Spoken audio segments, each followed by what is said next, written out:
किसी कवि का कहना है, देख दुनिया की बातें, देख दुनिया की बातें आंखें जब नम होती हैं, देख दुनिया की बातें आंखें जब नम होती हैं, अपनी बात कहने को तब कविता ही उत्तम होती है, तब कविता ही उत्तम होती है।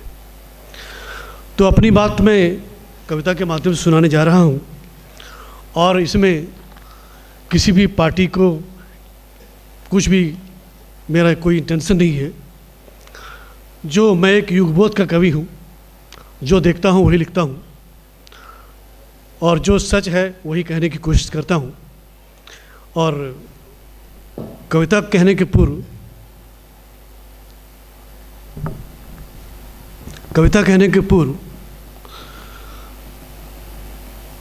दो बातें कहना चाहता हूँ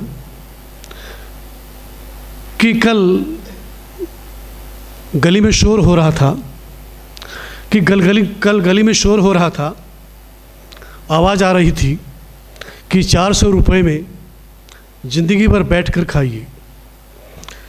शोर हो रहा था, 400 रुपये में ज़िंदगी भर बैठ कर खाइए, आराम से सोइए, बैठ कर खाइए, ज़िंदगी को आसान बनाइए। मेरे समझ में नहीं आया, चुनावी माहौल है, माहौल गर्म है।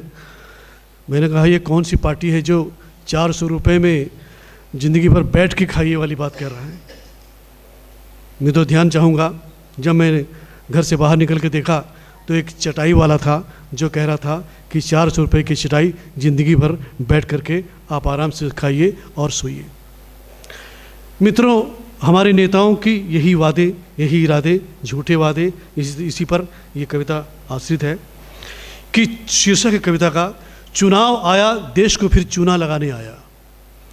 चुनाव आया देश को फिर चूना लगाने आया, मनमोहिनी मन भावन चुनाव आया, मन लुभावन तरीके से चूना लगाने आया।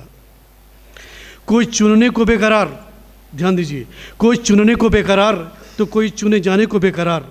चुनाव आया देश को फिर चूना लगाने आया।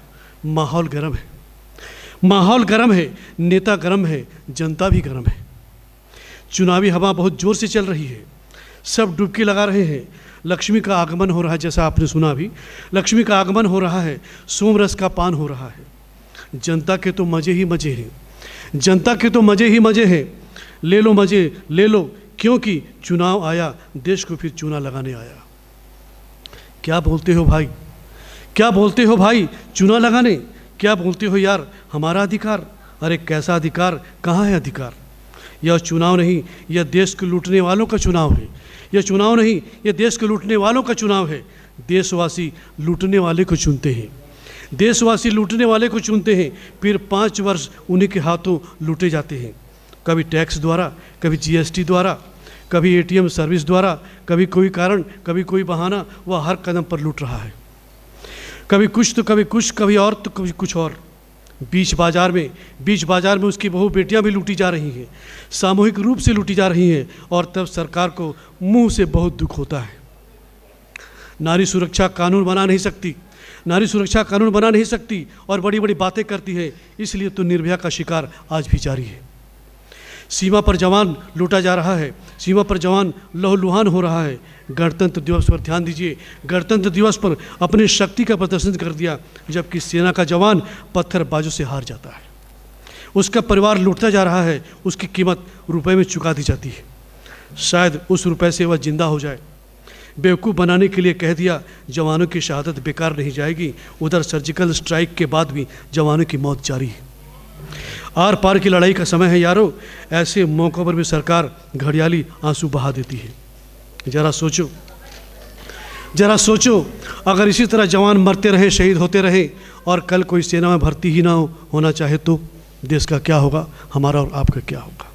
वह सिर्फ दुख प्रकट, बस सिर्फ दुख प्रकट करते रहो, वादे इरादे करते रहो, और क्यों न करें, और क्यों न करें, क्योंकि चुनाव आया है। 5 वर्ष के लिए फिर से चूना लगाने आया है, फिर से आशा दिलाने, अंतिम 4 पंक्तियाँ, फिर से आशा दिलाने आया है। कुछ करने नहीं आया है, कुछ करने नहीं आया है, सिर्फ आशा दिलाने आया है, सिर्फ हमें बेवकूफ़ बनाने आया है।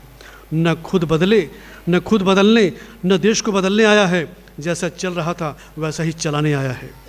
सिर्फ बॉम्बे के लड्डू खिलाने आया है, 5 वर्ष के लिए लड्डू खिलाने आया है और हमें 400 रुपये की चढ़ाई पर सुलाने आया है।